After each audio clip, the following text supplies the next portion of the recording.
વિદ્યાર્થી મિત્રો નમસ્કાર। આજે આપણે ધોરણ 8 ગુજરાતી વિષયમાં પાઠ નંબર 9 દીકરાનો મારનાર એના વિશે આપણે અભ્યાસ કરીશું।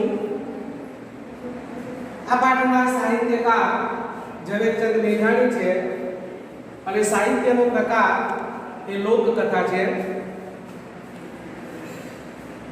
कवि परिचय आपणे मेळवीए तो झवेरचंद कालिदास मेघाणी एमनो जन्म सुरेन्द्रनगर जिल्लाना ચોટીલા खाते 28/8/1896 માં એમનો જન્મ થયો હતો। તેઓ લોક સાહિત્ય અને એના સંપાદન માટે એ જાણીતા બનેલા છે। એમણે કવિતા, વાર્તા, નવલકથા, નાટક, વિવેચન વગેરે એમણે સાહિત્યનું સર્જન કરેલું છે અને જાણીતા બનેલા છે। અને સાથે સાથે તેઓ એક સફળ પત્રકાર પણ હતા અને તેમણે લોક સાહિત્યને એકઠું કરવામાં એ મહત્વનો ફાળો આપેલો છે। અને ગાંધીજીએ એમને રાષ્ટ્રીય શાયર તરીકેનું બિરુદ ઉપનામ એ આપેલું છે।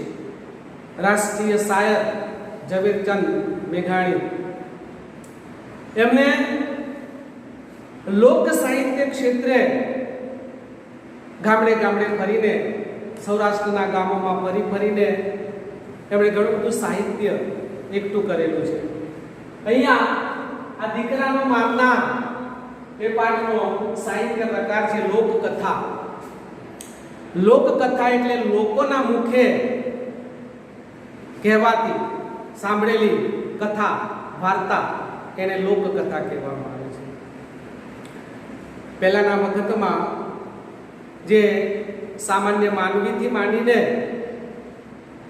રાજાઓ સુધી આ લોકોમાં રહેલી જે ઉદારતા છે, સાહસિક વૃત્તિ છે, અમર પ્રેમ પાત્રો છે, નિસ્વાર્થ પ્રેમ છે, આવી કથાઓ, વાર્તાઓ એ સમાજમાંથી, જુદા જુદા ગામોમાં ફરીને સમાજમાંથી એ વાર્તાઓ તેઓ લોકોના મુખે સાંભળતા અને તેનું સાહિત્ય સ્વરૂપ આપીને એમણે લોકકથા સ્વરૂપે એ રજૂ કરેલી છે।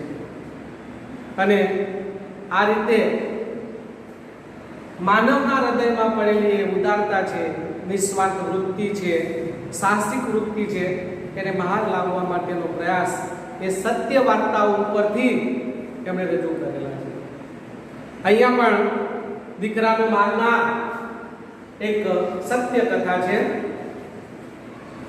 આમાં વાર્તામાં એમ છે કે પહેલાના વખતમાં તો રાજાશાહી અને એ વખતે રાજાઓ ઉદારતા પણ દર્શાવતા। એવા જ એક રાજા મંદોદર ખાનની અહીંયા વાત છે।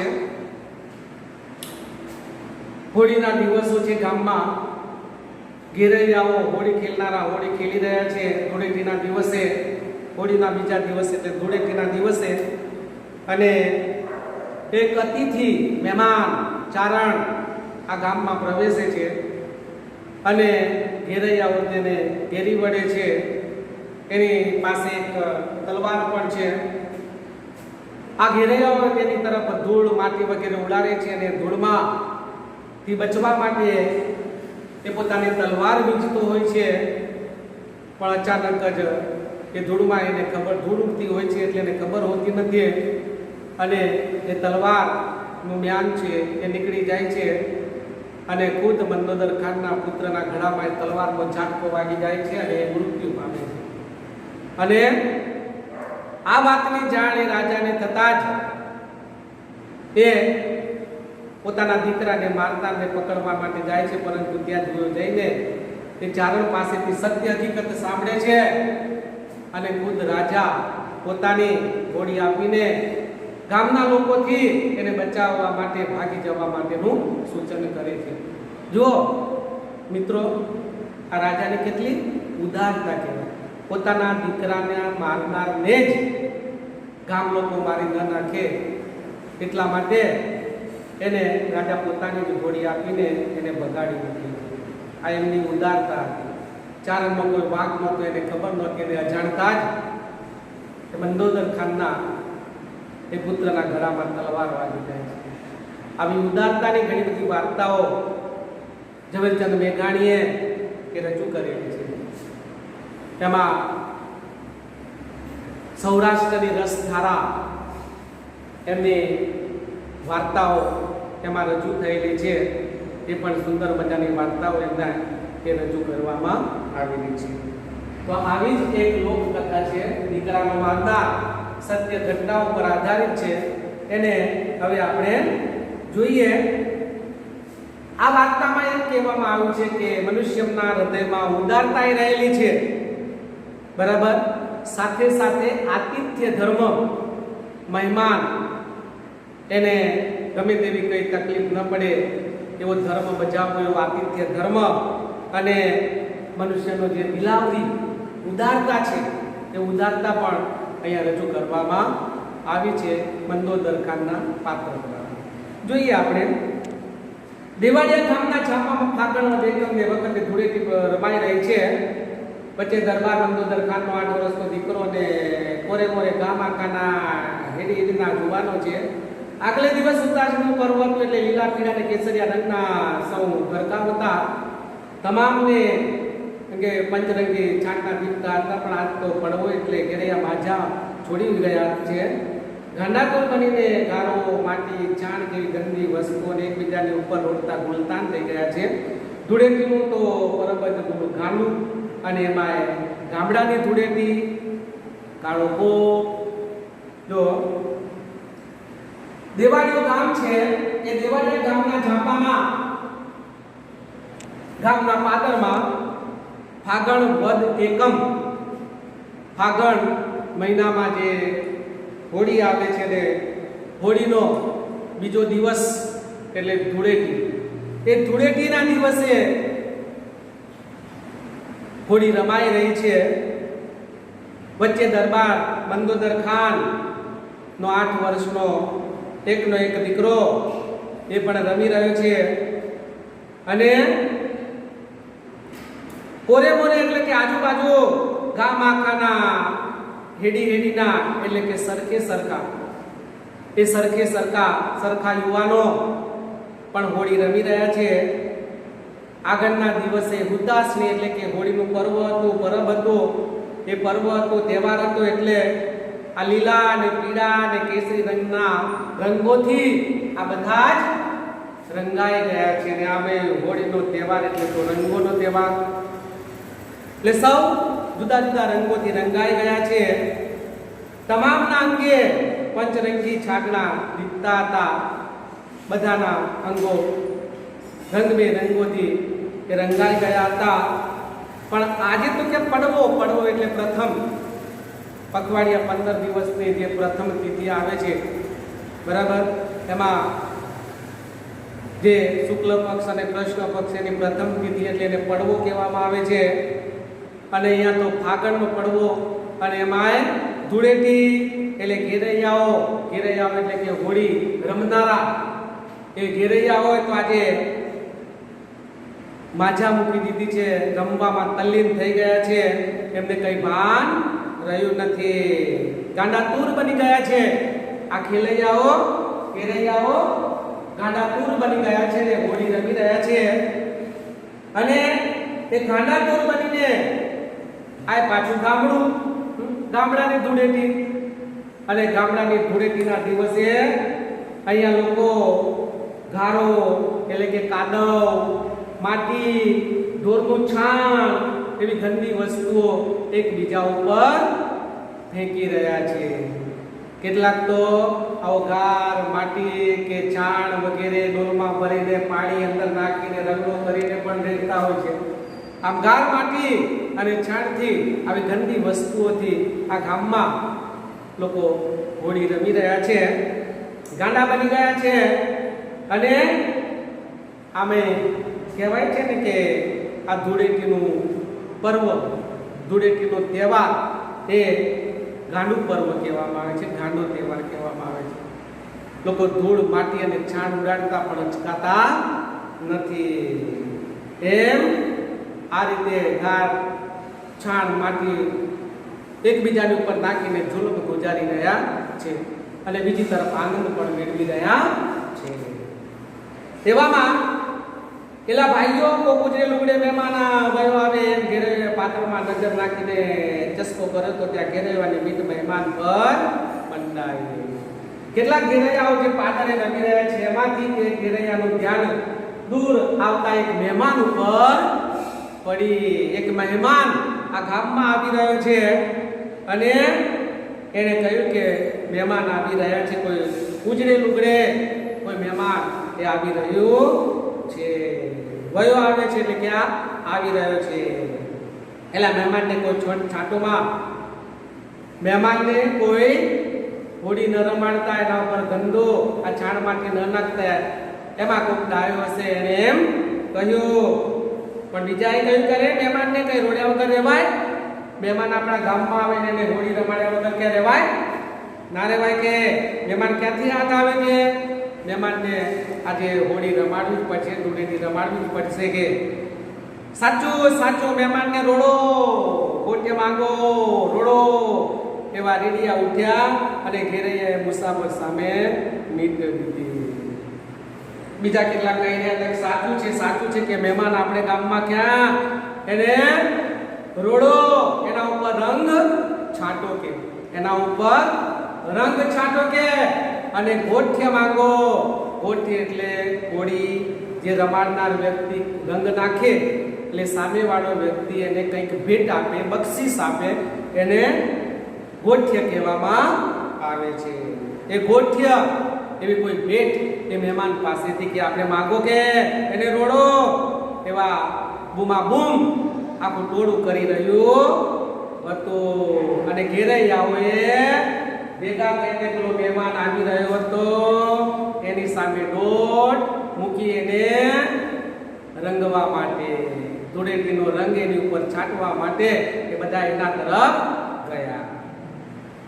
દોડું બાસના જેવું પાસાબંધી કેડિયું, પગને કાંઠે 3 ડોળાવાળી પગથી ચાર તોરણી, ઉપર બગસરાની ઘરેડી કોટની પછડીની ભેટ અને બગલમાં દબાવેલી પાટેલ કુટેલ મ્યાનવાળી તલવાર, કેડે કોઈ કાળતરાની જૂની કટાર જેવો દાઢી મૂછમાં ઘાટા કાતરાવાળો મહેમાન ચાલ્યો આવે છે. જો દોડું બાસકા જેવું ધોળા વસ્ત્રો એમણે પહેર્યા છે અને ધોળા બાસકા જેવું એ કેડિયું એટલે ઉપર પહેરવા માટેનું વસ્ત્ર, અંગરખું, એ સફેદ કલરનું અંગરખું એને પહેરેલું છે. અને એ ઉપરાંત એણે એક તોરણી એટલે કે પાયજામો, પગ સુધીની જે તોરણી પાયજામો એ પણ એને સફેદ કલરનો પહેરેલો છે.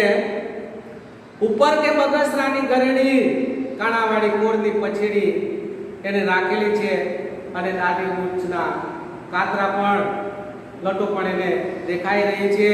મહેમાન ચાલ્યો આવે છે.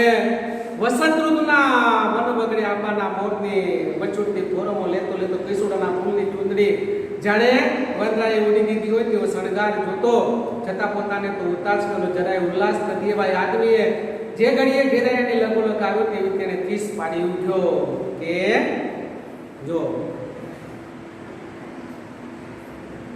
ફાગણ મહિનો હોય, કેસુડાના ફૂલ પીળા ચટાક એ કેસુડાના વૃક્ષ ઉપર ખીલી ઉઠ્યા હોય એ મહેમાન જોઈ રહ્યો હતો. અને આ ઉપરાંત વસંત ઋતુમાં કે વન વગડે આંબાનો મોર એટલે આંબાના નાના નાના ફૂલ, એની મંજરી માંથી સુંદર મજાની ખુશ્બુ, સુંદર મજાની સુવાસ આવી રહી હતી. અને એ જોતો જોતો એ આવી રહ્યો હતો જાણે કે ભગવાને આ આંબાને અને કેસુડાને શણગાર્યા હતા. એ જોતો જોતો આવી રહ્યો હતો, પણ એના અંતરમાં આ હોળીનો ઉલ્લાસ નહોતો, આનંદ નહોતો. અને એ રીતે ધીરે ધીરે ચાલતો ચાલતો એ ઘેરૈયાઓની નજીક આવી ગયો અને તરત જ 30 પાડી ઉઠ્યો, મને રોડશો માં, ભલા થઈને મને છોડજો માં, તમારે પગે લાગુ છું.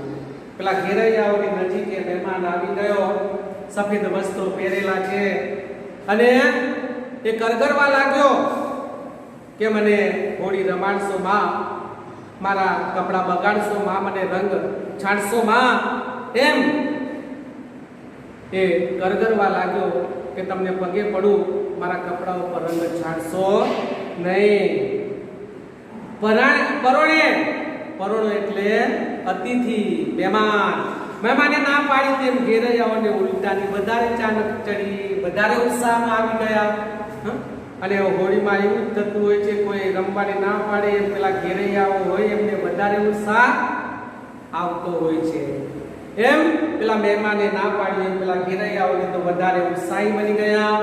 અને બમણાને ત્રગડા ચડે ભરાઈએ સૌએ બોકાસા પાડવા લાગ્યા. અને બમણા જોશથી તેઓ બોકાસા પાડવા લાગ્યા. બોકાસા એટલે બૂમો પાડવા લાગ્યા. ખબરદાર, મહેમાનને ઓળખાય નહીં એવા ચિત્રી મેલો, લાવો મેસ ને ગારો. એમાંથી કોઈએ કહ્યું કે ખબરદાર, મહેમાન ઓળખાય નહીં એ રીતે એને હોળી રમાડી દો, એને રંગી નાખો, એને ચિત્રી મેલો. લાવો મસ, મસ એટલે કે મેસ, કાળા કલરની મેસ લાવો, ગારો લાવો, કાદવ લાવો, અને મહેમાન ઓળખાય નહીં એ રીતે એને ચિત્રી નાખો, એને રંગી નાખો, એમ ટોળામાંથી કોઈએ કહ્યું. અને જોતામાં તો પછી ધૂળ ઉડવા માંડી. આગળ કહ્યું ને કે ધૂળેટીનો તહેવાર એક ગાંડો છે, અને ગામડામાં આ ધૂળ માટીની છાણથી અને કાદવથી લોકો રમતા હોય છે. અને અહીંયા મહેમાન જેવો ગામમાં પ્રવેશો ને ઘેરી વળ્યા ને પછી તો આ ઘેરૈયાઓએ છાણ, માટી, ધૂળ વગેરે ઉડાડવા લાગ્યા પેલા મહેમાન ઉપર. એટલે ધૂળ ઉડવા માંડીને ઘેરૈયાઓ એક સામથી ઝપટ કરી પેલા 10, 12, 15 જણા ઘેરૈયાઓ એક મહેમાન ઉપર તૂટી પડ્યા, ધૂળ એની ઉપર નાખવા લાગ્યા. મહેમાન તો જાળવી જાઓ કરતો પાછો અટકવા લાગ્યો, પણ જોવાનું આમું થઈ રહે ને એટલે તો ગાંડા ટોળાને પોતાનાથી છેટું રાખવા મહેમાને પોતાની તલવાર કાપમાં દબાવી હતી અને મ્યાન શોધી વીંજવા માંડી. પેલા ઘેરૈયાઓ તો નજીક ગયા મહેમાનની, અને પેલો મહેમાન તો કરગરતો હતો કે ઊભા રહો, મને રંગશો નહીં. પણ જોવાની આવતો તેને આવી ગયા, પહોંચી ગયા. અને પેલો મહેમાન ગાંડાની જેમ પેલા ઘોડાને પાછું વાળવા માટેનો પ્રયત્ન કરી રહ્યો હતો તલવારથી. અને એ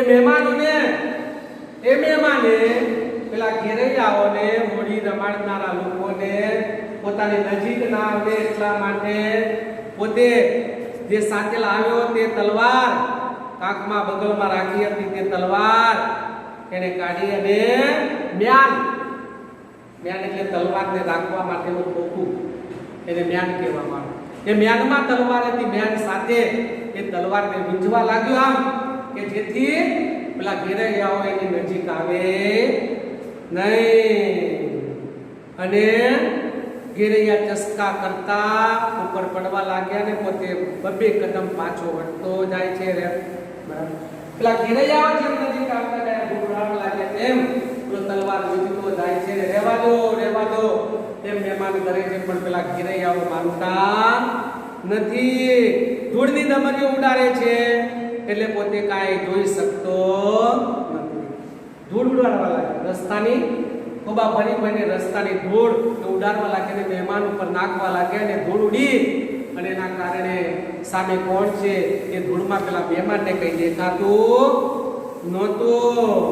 અને એ લીડિયા રમણે ચસકા ને કાલાવાલા ને તલવારના જાવાને ધૂળની આંધીનો કાંઈ અનોખો જ મામલો જામી પડ્યો. એમાં અચાનક ધબ દઈને કોઈ પડ્યું. જો રીડિયા રમણ એટલે બૂમા બૂમ કરવા લાગ્યા. પેલા ઘેરૈયાઓ અચાનક ઉત્સાહમાં આવી ગયા હતા અને બૂમાબૂમ કરતા કરતા પેલી ધૂળ ઉડાડવા લાગ્યા અને પેલો મહેમાન કાલાવાલા કરતો હતો અને તલવારના જાવા એટલે એ મથામણ કરતો હતો અને આ ધૂળની આદિમાં કોઈ અનોખો જ મામલો બની ગયો. પેલા ઘેરૈયાઓ એક તરફ ધૂળ ઉડાડતા હતા અને ધૂળ ઉડવાથી પેલા મહેમાનને કોણ છે પોતાની આગળ જે તલવાર વીંજી રહ્યો છે ત્યાં કોણ છે ખબર પડતી નહોતી, દેખાતું નહોતું. અને એવામાં અચાનક જ ધબ દઈને કોઈ પડ્યું એવું એને લાગ્યું અને તરત જ અવાજ આવ્યો, અરે ગજબ થઈ ગયો, કુંવર પડ્યા, કુંવરને વાગ્યું, કુંવર જોખમાણા એવી બૂમો.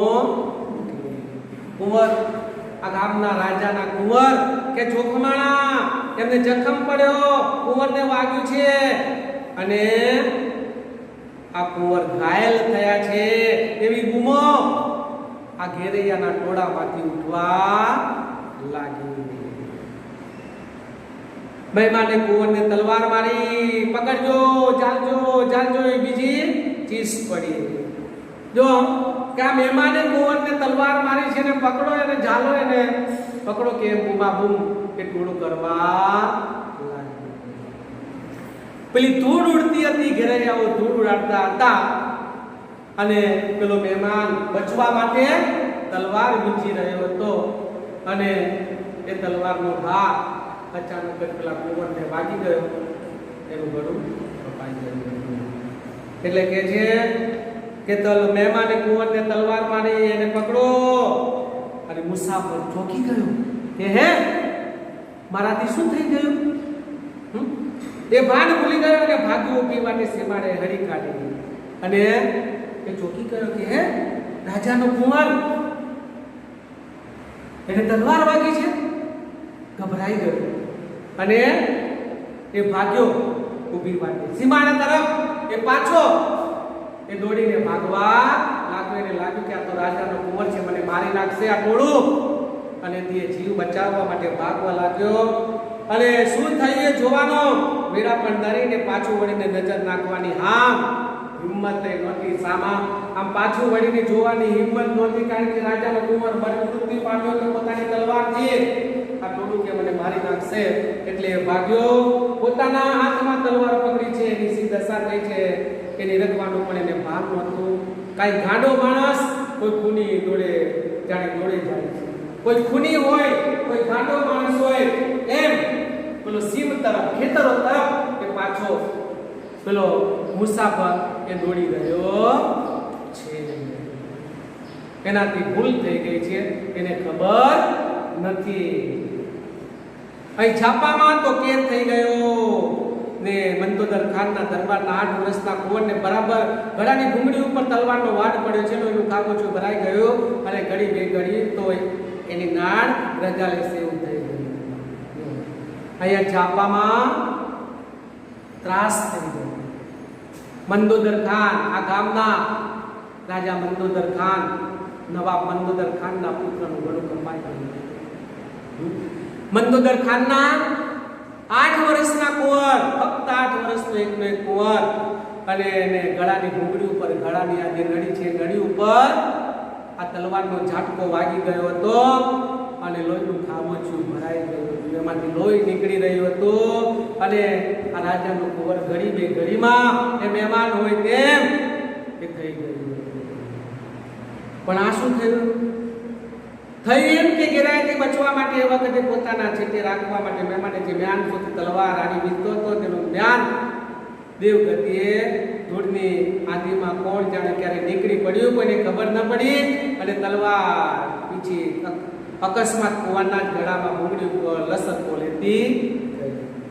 જો આ કુંવરનું ગળું કેવી રીતે કપાઈ ગયું એ પેલા મહેમાનને તો ખબર નથી, પણ પેલા ઘેરૈયાઓ આ મહેમાન ઉપર ધૂળ માટી વગેરે ઉછાળીને એમને હોળી રમાડી રહ્યા હતા. અને ધૂળની નબળીને કારણે એ વખતે આ ઘેરૈયાઓને દૂર રાખવા માટે પેલો મહેમાન મ્યાન સાથેની તલવાર એ વીજી રહ્યો હતો, તેને કોઈ મારવાનો ઈરાદો નહોતો, પણ પેલા ઘેરૈયાઓને દૂર રાખવા માટે તલવાર વીજી રહ્યો હતો મ્યાન સાથે. અને દેવ ગતિએ એટલે કે નસીબ જોગે એમાંથી પેલું મ્યાન તલવારને રાખવા માટેનું જે આવે છે ને ખોખું, એ નસીબ જોગે નીકળી ગયું. પેલા મહેમાનને પણ ખબર નહોતી ધૂળની ડમરીમાં એ ક્યારે એ મ્યાન નીકળી ગયું, એ પેલા મહેમાનને ખબર નહોતી કે કોઈને ખબર નહોતી. અને અકસ્માતે અચાનક જ એ વીકતા એ તલવાર, એ ખુલ્લી તલવાર એ રાજાના કુંવરના ગળામાં એ વાગી ગઈ અને તેનું ગળું કપાઈ ગયું. એક લસરકો નીકળી ગયો, કપાઈ ગયો. અને કુંવર એક તો કુમળી વયનો નાનકડો નાજુક 8 વર્ષની ઉંમર અને નસીબદારનું બચ્ચું, અને એને કારણે આ તો બગીચાના ફૂલ જેવું કોમળ છે, ઝાટકો તલવારનો વાગ્યો અને તરત જ એના પ્રાણ નીકળી ગયા. રાજા મંદોદર ખાનનો પુત્ર પેલા મહેમાનની તલવારના ઘાને કારણે ગળું કપાઈ ગયું અને મૃત્યુ પામ્યું. પણ આખો બનાવ અચાનક બન્યો.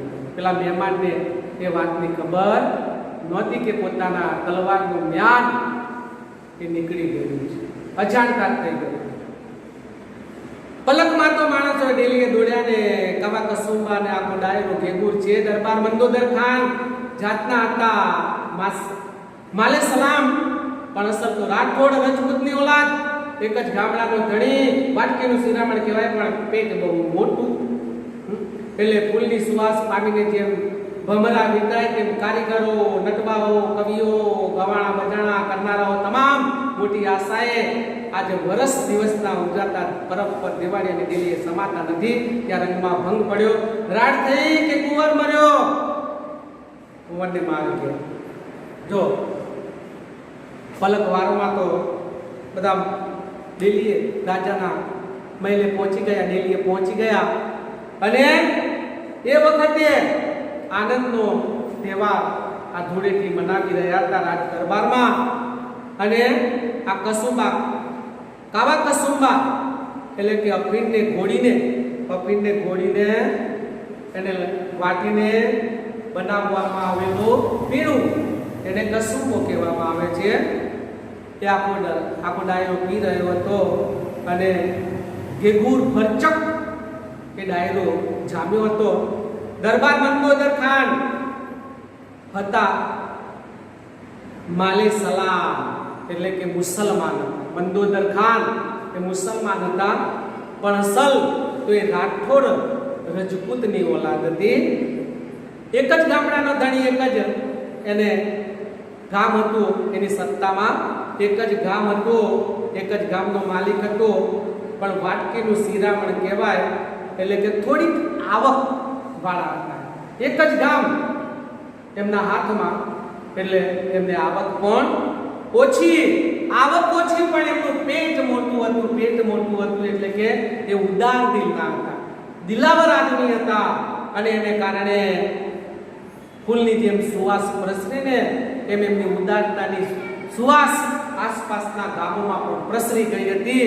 અને એને કારણે કંઈક ને કંઈક ભેટ સોગાદો મેળવવા માટે અહીંયા કારીગરો, નટવાઓ એટલે જે નટ જે રાત્રે વિવિધ પ્રકારના ખેલ કરે છે એ નટવાઓ, આ ઉપરાંત કવિઓ આવે ને એ રાજાને સારું ગાઈને એમને રાજી કરતા અને રાજા તેમને કઈ ભેટ સોગાદો આપતા. એટલે કવિઓ આવતા, ગાવા બજાવવા વાળા આવતા, મોટી આશાએ આવતા કે આ રાજા ઉદાર દિલના છે એટલે આપણને કંઈક ને કંઈ મળશે. એ આશાએ આજના ધૂળેટીના પર્વ નિમિત્તે, તહેવાર નિમિત્તે આ દિલ્હીએ બધા આવ્યા હતા. ભરચક ડાયરો જામેલો હતો, અફીણ એ પીરસાઈ રહ્યો હતો. ત્યાં રંગમાં ભંગ પડ્યો અને રાડ પાડી કોઈ કે કુંવરને માર્યો અને આખી સભા સ્તબ્ધ થઈ ગઈ. અરે કે કોણે? કોક મુસાફરે માર્યો છે કે ખોટી વાત.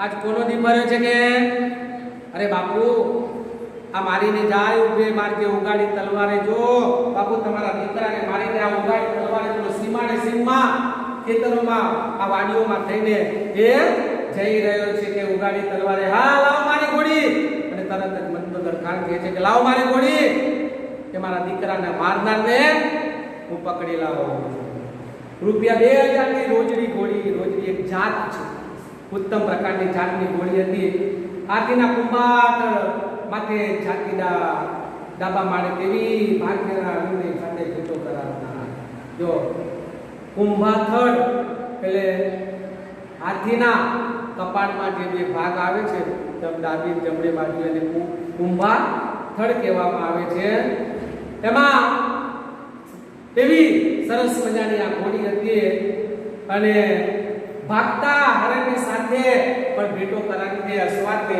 એવી એ ઝડપથી એ દોડનારી જાતવંત ઘોડી હતી અને ફક્ત ચોકડા પર મંદોદર ખાને રાંગમાં લીધી સાંકળે તલવાર દબાવીને રોજડીને ડચકારી જાણે તીર છૂટ્યું પોતાના દીકરાને મારનારને પકડી લાવવા માટે તરત જ મંદોદર ખાન ઘોડી ઉપર બેસી ગયા રાંગમાં લીધી એટલે કે સવાર થઈ ગયા અને ફક્ત ચોકડા ભર લગામ ઘોડાના મુખમાં જે લોખંડને લગામ રાખવામાં આવે છે તે બરાબર અને તલવાર આમ દબાવીને રોજડીને ડચકારી કે ચાલ અને રોજડી જાણે તીર છૂટી હોય તેમ એ ઘોડી દોડવા લાગી જમ જમ જમ આંખના 3 પલકારા ભેગી તો ઘોડી સીમાડે પહોંચી ગઈ જાતવાન ઘોડી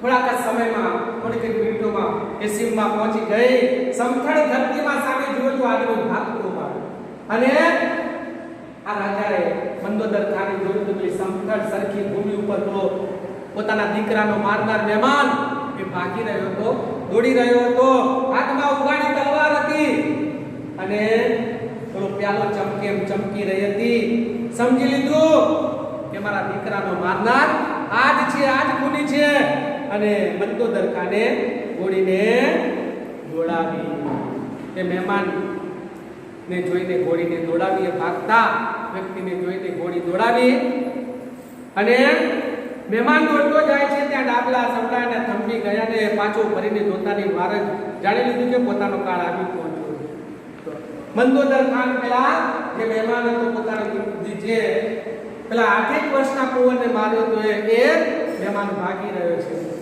એણે ઘોડાના ડાબલા પગલાના અવાજ સાંભળ્યા અને એનો શ્વાસ થંભી ગયો પાછો ફરીને જોવામાં વાર જાણે લાગ્યું પાછળ જોયું કે રાજા આવી રહ્યા છે પોતાનો કાળ આવી રહ્યો છે હવે પોતે જીવતો નહીં રહે હવે પાછળ આવનાર રાજા ઘોડેસવાર છે ને પોતે પગપાળા ચાલી રહ્યો છે હવે કેટલે સુધી દોડી શકશે ભાગી શકશે આમે મરવું તો છે જ કે મરવાનું તો છે જ રાજા મને જીવતો મૂકશે નહીં આમે મારે મરવું તો છે તો શા માટે હવે ચિંત્રા સિદ્ધ પાડવા એટલે કે વ્યર્થ પ્રયત્ન શા માટે કરવો વ્યર્થ દોડવું શા માટે મને પકડી જ લેશે એ રાજા અને મને મારી નાખશે એટલે એ માણસ ઊભો રહી ગયો એ મહેમાન ઊભો રહી ગયો અને